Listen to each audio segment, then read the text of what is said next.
Celtics shoot their way to a win 98-93 over the Pistons. This is the Garter Report on Celticsblog and CLNS Radio.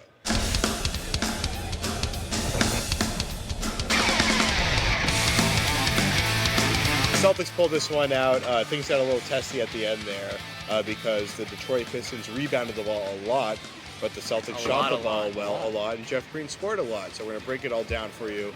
Evans Clinchy and Jimmy Toscano from Celticsblog. I'm Jared Weiss from CLNS Radio. They get the win over the Pistons, and we'll go right into Jeff Green's performance tonight.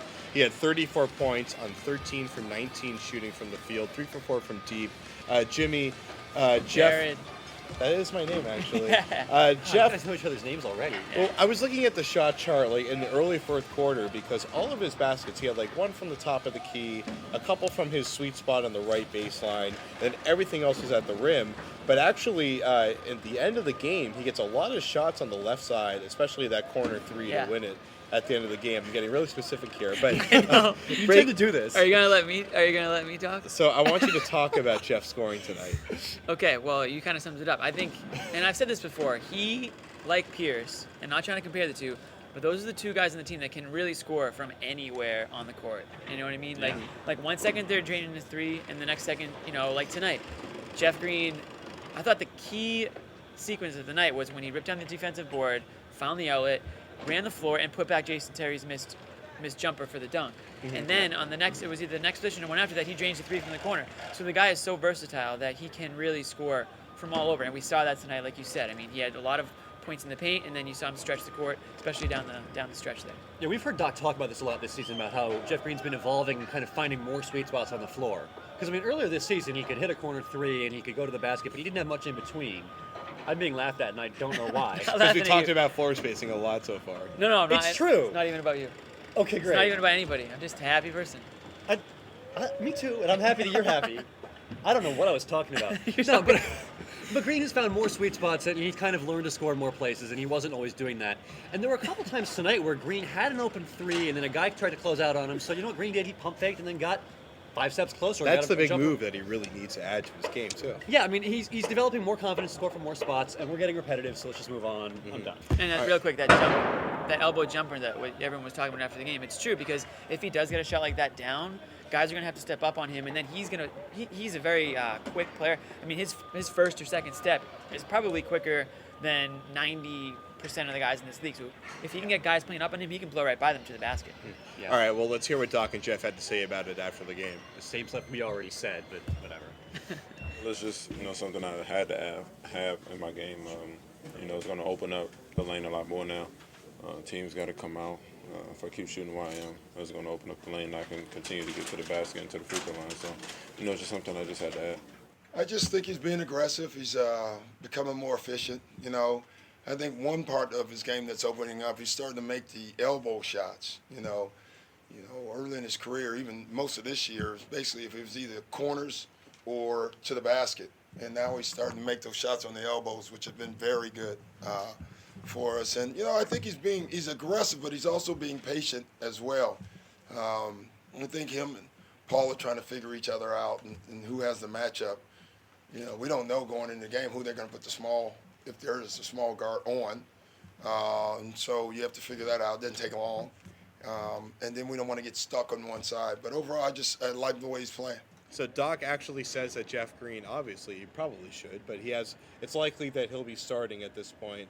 Evans, will start with you. I mean, how do you see that going down? I see it going pretty well. I mean, this new lineup with Chris Wilcox at the starting center spot, and then at the 2 and 3, Pierce and Green, it's really tough for defenses to know what's coming at them. I mean, you got two guys that can really create their own shot from the perimeter, and you don't know who's going to guard which guy, and it's a really just puzzling thing for defenses to figure out. I mean, tonight you had Rodney Stuckey trying to figure out guard Pierce or Green. I'm screwed either way because I'm Rodney Stuckey. I mean, it's tough for opposing defenses. What do you do in that spot? Isn't that what we all say in the morning? I'm rarely Rodney Stuckey. Are you often Rodney Stuckey? I don't know. I wish I was making Rodney Stuckey's money that he's making. Don't we all? But even Jeff Green does. Just real quick on Green potentially starting. You can do that, but that's not going to help your rebounding issue that you already have. I mean, that's going to Don't think it's what they're trying to solve with that move. Yeah. Exactly, that's going to make it worse. Now, is Green playing well enough that he deserves to be a starter? Sure, but you're also playing behind one of the greatest, NBA players of all time, Paul Pierce, who is still playing great basketball. I mean, the guy just had a triple-double was it the last home game here. So, I mean, I can see Green still staying in the starting lineup when KG returns, but I don't necessarily think that that's the best thing because you can still play 35 minutes off the bench. I mean, if you're not starting for the first 5, I don't think that's really going to hurt you, down the stretch. And Doc always says it's not who's starting, it's who's closing. And I still see Green in there at the end of games, regardless of whether or not he starts. But the lineup we're talking about is a big lineup with Wilcox, Garnett, Pierce, and Green all starting together. So if you want to tell me that Wilcox and Green over Courtney Lee and Brandon Bass. So you're not going to start Green at the 4. You're going to start Green at the 3 and move Pierce at the 2, or vice exactly. versa. So you got a big lineup that can rebound all over the place.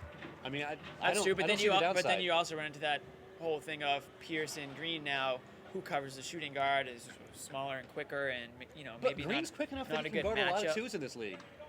Like, No, I mean he could, but I think Paul is pretty much the guy guarding the 2 Right, in most instances. but he's a little slower. Most That's instances, the well, problem. sure. And I if they think play the Doc- Pacers in the and first round and it's Green against Paul George, it's 2 quick, long 6'9" guys guarding each other. Like, that's a wash. Yeah. They'll take it. Yeah. Just quickly before we and move it's on. matchup wise, so I mean you could definitely That's see that. what I was going at. Right. Yeah. But just before we move on, you keep saying Wilcox as a starter. Brandon Bass is playing pretty well right now. Why would Wilcox, who's really not playing that well, be starting over Brandon Bass in this hypothetical lineup? That's a good question. I And mean, he wouldn't be. Bass still can't rebound, but I guess Wilcox can't either. I don't know. They're screwed either way. I'll take Bass 100 out of 100 over Wilcox. Okay, well, Starting lineup. rebounding You're is probably definitely the issue right now, and the Celtics, they gave up 25 offensive rebounds in tonight's game. Nice Let's hear what segue. Doc had to say about that after the game. They had 25 offensive rebounds. The fact we won a game when a team had, was it 25? 25 offensive rebounds. They had 22 more shots than us, and they had more free throws than us. When you just look at those numbers, How you won? we shot the hell out of the ball. It's funny, defensively, you can make a case that we had an unbelievable defensive night. They took 22 more shots than you did, and you still outscored them. That means you had to do a lot of good things defensively, and then offensively you have to be too efficient, and we were. Everybody just killed the Celtics when it came to offensive rebounding. You had Drummond had really. 7, Monroe had 9. Charlie Villanueva had 1 less than the entire Celtics roster. I mean, that's kind of scary. Evans, I mean, we know we need more savvy shabby to kind of even out the rebounding numbers, but is offensive rebounding, or at least allowing offensive rebounding, a severe issue for the Celtics, or just a kind of awful issue for the Celtics? It's only a kind of awful issue. I mean, 2 things. One, there's that Garnett guy that's pretty good who's not around right now. And Pretty 2, good. it's a system thing where the Celtics are always trying to get back in transition and they don't pay attention to the glass. It's a give and take there. But yeah, when you're getting killed on the glass like this, what is it? I don't even know what the numbers are. It's terrible. 25 to 4 offensive rebounds. 25 to 4 offensive rebounds, yeah. 9 for Monroe, 7 for Drummond offensive alone. That's pretty disgusting. Yeah, that's pretty bad. I think it honestly right now they're getting away with it. Clearly they pulled it off tonight. They beat the Pistons. But if you are playing the Pacers and Hibbert's going for 10 offensive boards and who else in that David team? West, David West. yeah. That's what I was thinking. I mean, if he ends up with 6 offensive, I mean, that's when it really becomes a major issue. And like you said, Garnett will be back, but like Doc said, Garnett's not going to make up 25 rebounds tonight. You know what I mean? So there's clearly That's an a issue. good point by Doc. he rarely does that. Right, there's clearly an issue there, and that you just have to hope that when KG comes back, he can eliminate some of it. It's always going to be a problem. I mean, we can talk about this every single game if we want to. It's just going to be a problem. And tonight, what they did was they played really good perimeter defense to allow for all those rebounds to be popping up left and right. Because I mean, listen, when you shoot 36% like the Pistons did, that's going to make for a lot of second chance opportunities. And unfortunately for the Celtics, they grabbed a lot of them. The thing is, the Celtics usually get beat rebounding-wise, but Doc said tonight they shot the hell out of the ball. That's usually where they have the upper hand, is this year at least, because the execution thing hasn't been the mantra for this team. It's getting on the break or having really good shooting nights, and they just kind of had one of those good shooting nights. Yeah. While the Pistons, they had like Charlie V. When I get the final number, 2 for 17 and 0 for 8 from 3-point land, and he missed what could have been the game-tying 3 at the end of the game there, and it was a pretty open 3. It was kind of crazy to see that kind of number on a night where Drew Holiday went, I think, 2 for 24, 2 for 24, right? yeah. Yeah. So this is actually not the worst shooting night. Helping eliminate the night, Sixers from somehow. the playoffs, and the Celtics clinched. There you go. Thanks to Drew Holiday. And I guess Charlie V eliminated the Pistons from the playoffs too. Yeah, long time ago. 6 months ago. Yeah. think when he signed with them is when he did that. I mean, Yeah. the whole team shot was just a terrible decision. I mean, guys like Rodney Stuckey and Brandon Knight chucking up threes with Yeah. 18 seconds on the shot clock. I mean, it's just these guys are out of the playoff contention. They're just kind of playing for their own numbers, trying to make their money next summer or whatever. These guys aren't really playing team basketball anymore. It's been over for months for them. Okay, well, we just threw a bunch of numbers at you. Now we're going to pick the numbers that we love the most and throw them at you. Evans, what's your stat of the night for our boxing out segment? My stat of the night is 4 for 24. That's the Pistons three-point shooting. Stuckey missed a zillion of them. Charlie V was 0 for 8 from 3. I mean, the threes were terrible for the Pistons. That's it. Was it good Celtics defense or just bad Pistons offense? Or was it both? Both, but more Pistons being terrible. Yeah. My stat. 58 to 28. That's the points in the paint differential for the Celtics and the pretty Pistons. bad. It was the Pistons with 58, obviously, because when you have 25 offensive rebounds, there's a good chance a lot of those are going back up in the paint. And when Monroe had 24 points, Drummond was a force down low, although he didn't really fill up the box score on the points. Just those two guys, and big guys are going to Celtics issues because they aren't a big team, Celtics. So that's a problem. For me, tonight was Jeff Green's third 30-point game in the past 6 weeks, and he only had 3 of them coming into this season. Actually, coming into those 6 weeks, he only had 3 of them his entire career. Wow. So Jeff Green has finally hit the stride that Celtics fans have been saying is going to happen ever since they traded for him, and then said it was never going to happen ever since they traded for him. So Only 3? I thought it was more than that. Wow. yeah, so yeah, Miami Jeff Green, game, the Phoenix game, and this one, I guess. I don't know.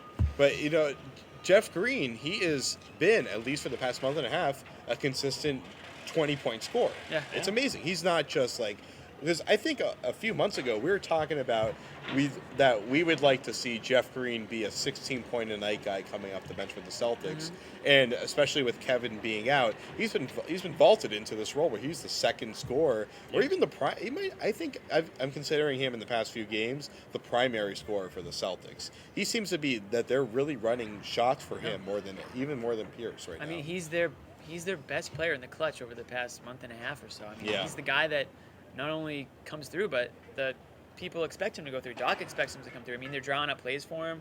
Pierce is dishing him out the ball in the corner for threes late in the game. I looked at the clutch stats, which is, a close game under 5 minutes, and he was, up there with the top of the guys on the Celtics, and his shooting percentages is up there, and he's a guy that they are definitely looking forward to. I think he was just a couple months late in his return. We were all expecting it to come sooner, and sure enough, it's here. It's here. Now that he's scoring 20, the next step is preventing the guy he's guarding from also scoring 20, but we'll talk about that another Baby time. steps. Baby steps. Yeah. And a big thing with him that we've kind of talked about here, Celticsblog had a piece on this, Kevin O'Connor did, that now that he's playing like 37 minutes, what did he get tonight? 42. So they got 34. 43 minutes, we're rounding up, Yeah, there 34 you go. seconds there. I like to round up. Now that he's finally getting the significant minutes, he doesn't have to force his shots anymore.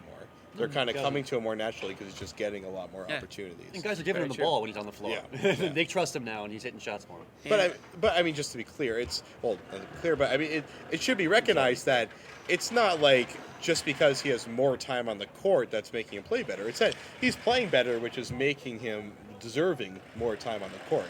It's not like Right. his Oh, shot. yeah, he's earning it. It all snowballs. It's We not like his gotcha. shot is as bad as it was early in the year. He's shooting much better now. He looks so much more controlled in the shot. I think confidence is just the main. I mean, aside from all the hard work I'm sure he's putting in on and off the court, just confidence-wise. I mean, the guy is probably not thinking so much when he has the ball. He's just letting his game, just sort of take over. And we've seen it. We saw spurts of it early on, and we were like, where is that? Like, can we just bottle that up and give it to you forever? And now it seems like he's finally there a little bit more than he was before. So it sounds like we've kind of implied our baller of the night in the past few minutes of gushing about Jeff Green. Jeff Green. They ran into each other. Jeff That Green. we tried Jeff of the night after the Miami game, and everybody disagreed about that. But I think we have our Jeff of the night tonight. Foxworthy's up there, but Green's go. good too. So you can find this show on the CLNS Radio iTunes feed and broadcasting on CLNS Radio on the Listen Live page. I want to thank Evans Clinchy and Jimmy Toscano, just because I haven't thanked you guys on the air in a while. So Well, you're thank you welcome. for being the guys that you are. You're welcome. You're- Thank you're- you you're welcome. for being the guy that you are too. Oh, I mean, thank it really you. means Yeah, a lot. I to see a this lot of show. sarcasm on that face there. Before we go though, Before we we have go. to congratulate Paul Pierce, don't we? Oh, we do. We do. You want to? Rumor has it. I have no idea what you're talking about. Oh, so well, go Paul ahead. Pierce was on EEI tonight, and as you all know, he missed Monday's game with due to a personal reason. He announced that's that he had a son. That he, according to him, the name of the That son sounds personal. the name of the son is Prince Paul Pierce. So, congrats to Paul, and I'm sure we'll be seeing Prince in the league in a few years, right? I'm excited. I mean, Prince Paul's one of my favorite producers from the '90s, so I'm pretty excited about that. Yeah. Hip hop reference. That is. Okay. Yeah, he I didn't don't get know what that one. is. There we go. Well, the Celtics, they win this one 98-93. For Evans Clinchy and Jimmy Toscano, my name is Jared Weiss. We'll see you later, guys.